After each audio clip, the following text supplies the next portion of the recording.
todos y bienvenidos de nuevo a este primer módulo, a esta primera clase del diplomado de gamificación, donde vamos a tocar diferentes temas relacionados pues con la primera parte teórica que corresponde a la definición de la gamificación, pero no solamente hablaremos de gamificación, sino que hablaremos de otras categorías que se relacionan y quizás se complementan. En algunas ocasiones se diferencian porque pues cada una como que aborda su punto específico o su materia específica, pero esto no significa que ninguna delimite a la otra, sino que se complementen o quizás una pueda tomar, digamos, componentes de otra categoría.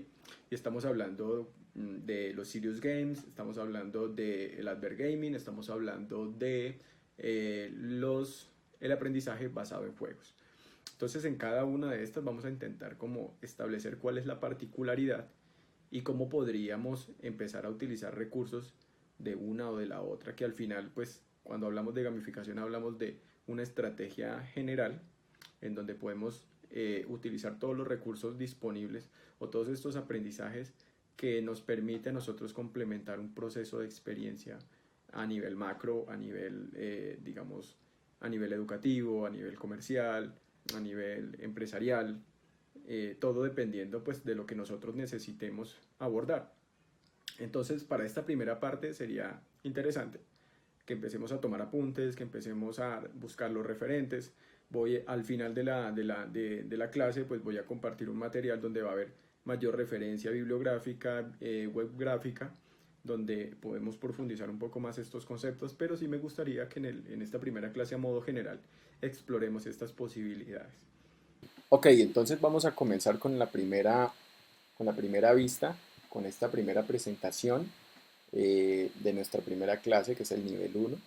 Y vamos a hablar sobre la definición de actividades basadas en juego. Vamos a hablar de diferentes conceptos que relacionan la gamificación con otros sistemas de juegos, con otros sistemas de implementación de juegos que también que también son aplicados para vender productos, para enseñar, para diferentes actividades, para diferentes propósitos. Me gustaría arrancar con estas dos preguntas que me parecen importantes y que dan parte a un proceso estratégico. Y es porque algunas personas aprenden a través del juego.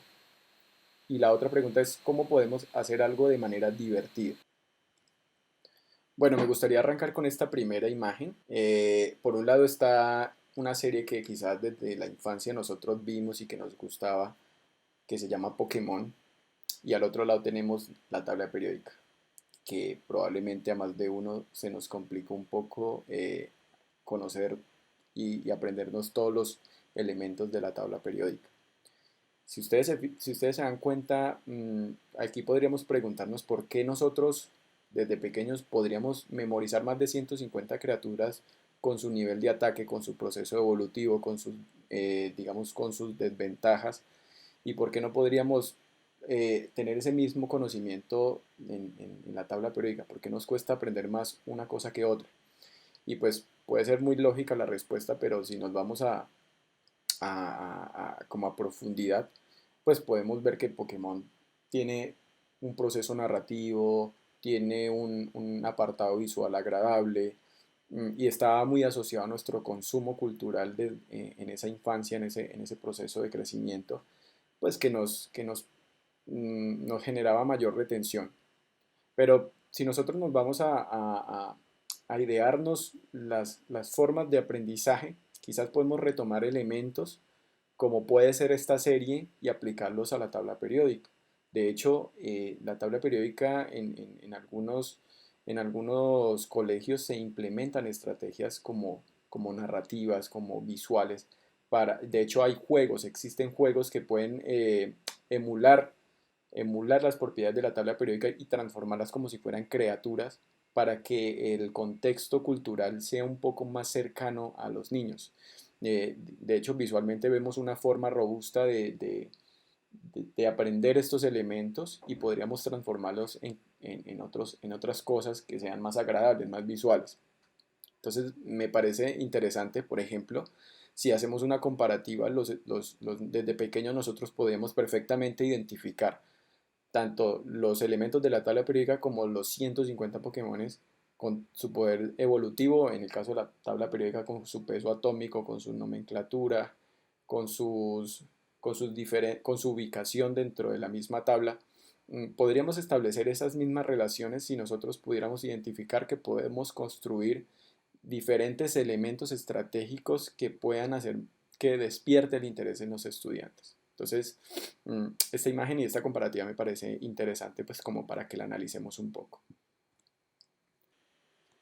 Bueno, por un lado tenemos los serious games o juegos serios.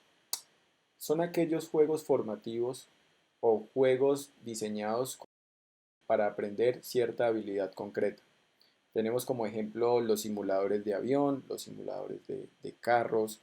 Podemos tener, en el caso, si ustedes se fijan acá, tenemos un juego que se llama Sims, que es como un simulador social donde empiezo a generar una ciudad virtual donde me voy a empezar a relacionar y a generar una actividad muy parecida a lo que lo haría en la realidad. Entonces, estos juegos por lo general son complejos porque implica un desarrollo completo de cierto juego. Incluso podríamos coger un juego existente y cambiarle y resignificarlo para para aprender alguna habilidad concreta. Por ejemplo, podemos tomar el ajedrez, utilizar las mecánicas, las dinámicas de juego para aprender matemáticas quizás o para aprender otra cosa en específico. Pero digamos que es esta forma que se diseñan procesos muy complejos, no solamente dinámicas, mecánicas o medallas o recompensas, sino que tenemos que diseñar todo el sistema complejo para que todo esté encaminado en un aprendizaje específico. Este por lo general pues es un proceso mucho más complejo, implica un proceso más allá de la gamificación es algo diferente, ahorita lo hablaremos en concreto, pero si vemos esta gráfica tenemos por un lado el aprendizaje, por otro lado tenemos el juego, el proceso y por otro lado tenemos la simulación o el sistema, es decir, ya esta es la parte digital o la parte analógica en donde tenemos el material para desarrollar la actividad divertida y finalmente tener un aprendizaje. A través del simulador y el aprendizaje tenemos un proceso de entrenamiento o ejercicio. Entre el aprendizaje y el juego tenemos la aplicación o la forma lúdica de aprendizaje y entre el simulador y el juego tenemos, digamos, la interactividad o tenemos este proceso de maestría que vamos logrando con el tiempo, con el paso del tiempo. Entonces, este como tal es un proceso diferente a la gamificación porque implica un proceso más complejo, un proceso, un diseño completo de juego. En el caso de la gamificación, diferente a los serious games, la gamificación es un proceso diferente porque implica que no necesariamente tenemos que diseñar todo un juego, sino que podemos utilizar parte de nuestra actividad común y corriente. Supongamos que sea nuestro estar en el trabajo. Y estar en el trabajo podemos generar una serie de dinámicas. No necesariamente tenemos que diseñar un juego complejo o tenemos que diseñar toda una interfaz para que la gamificación se dé naturalmente. Si ustedes se dan cuenta, Duolingo no utiliza un gameplay como tal, sino una serie de diseños que me categorizan como unos niveles similares a un juego. Nosotros estamos aquí haciendo una semejanza gráfica a lo que podría ser un juego, más no estamos diseñando un juego.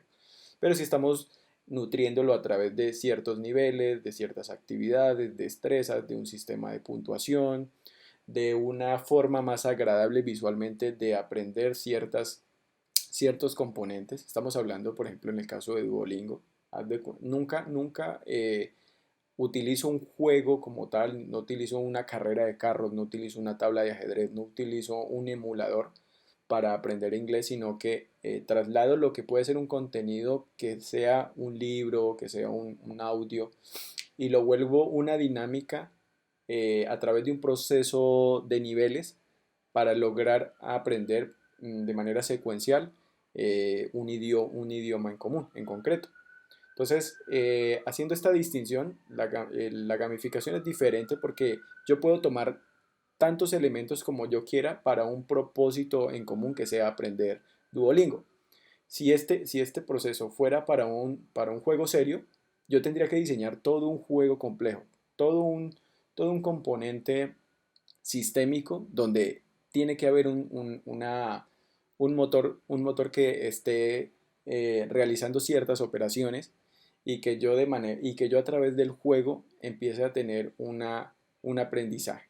Pero esto me amarraría mucho a que yo tenga que diseñar todo un sistema complejo. La gamificación no necesariamente tiene que diseñarse todo desde cero, sino que tiene que tomar una actividad existente y disponerla de tal forma que el proceso en el que yo lo haga, o sea, nunca voy a dejar de aprender inglés de la misma forma como lo he aprendido, solamente que estoy potencializando el proceso a través de una organización diferente.